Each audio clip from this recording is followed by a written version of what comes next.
Okay, I don't think I have my little video because we are in the thing, so there's not going to show my little video because if my video up there was showing. Anyway, we're going to talk about what to do in an technical issue. I've had technical issues. Let me see. Let me turn on the camera in this classroom. That way you can see. So my router is actually right here behind me. And even just in my previous class, it suddenly turned red in the middle. It thankfully only lasted a moment. I barely noticed. The students started freezing. I turned to look. And then I turned back and the students started moving it. I turned back and it was blue. So it's like, oh, okay, that's a quick and easy issue. If you are having another issue, the students are all freezing. If one is freezing, it's usually just the student's problem. If all of your students are freezing, your internet is the issue.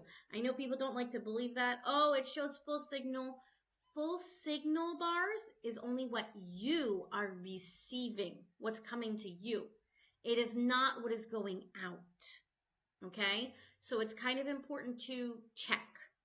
You can run internet speed tests or whatever, but know that if you're doing an internet speed test when you are not currently in an active video session, you're not going to get the same reading because video takes a lot more to send.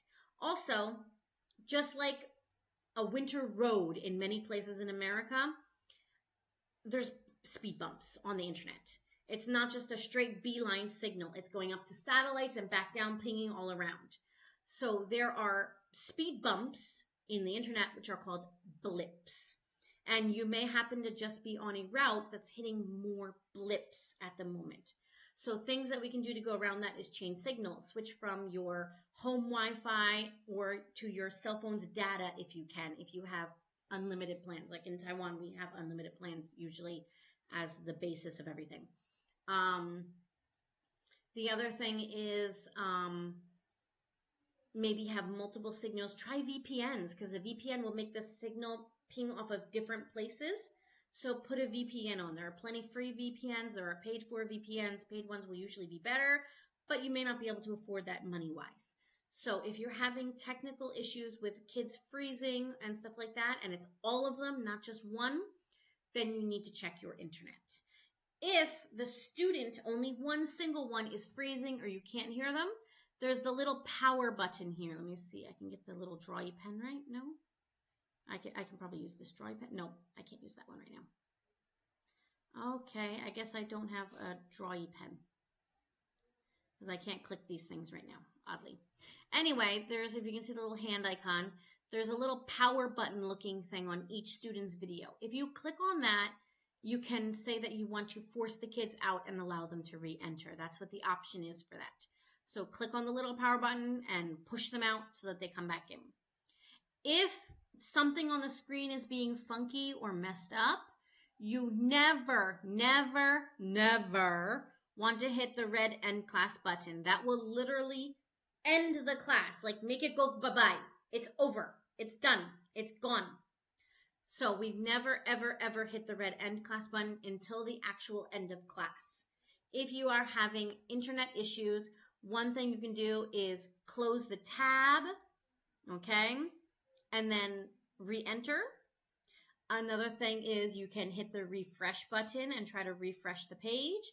You can close your browser and then you can reopen the browser again, reload in, all of that stuff. Ooh. Yeah, that's not going to work right now. Okay. Anyway, you can do all of these things. So just don't hit the end class button until the actual, and when it's actually end of class, you need to hit the class end button. In the very beginning of all this, we had one teacher who was afraid to hit the end class button, and they just closed out the tab at the actual end of class, and then they couldn't get the report because the class was never actually over. So you need to hit the red end class button only at the very, very, very end of class. Okay? Class is not over. You can refresh. You can close the tab and reopen. You can close your browser and reopen. But do not hit the end class if it's a technical issue thing. Okay? So this is a demo classroom just so you can see it. So not everything's available here.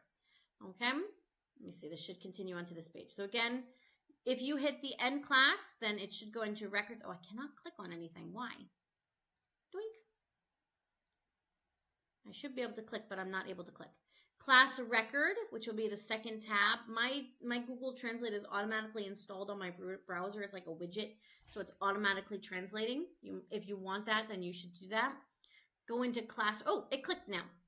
Go into class record, and then you can do your feedback. I haven't done this class's feedback. It just finished.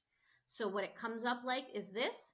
This person, Alan, was set to join the class. He did not come, so it says wei dao ke, and then there's no option to edit. Wei dao ke means he did not come. The next person is James, and he did come, and it says yi dao ke, and then I can edit it, which means he did come. Okay? But that's for another time. I'm just showing you real quick because I have it available right now. So remember, when you have your classes and you have tech issues, please only close the tab. Do not hit the end class button. It's very, very important. Okay? I'm going to stop this recording now if I can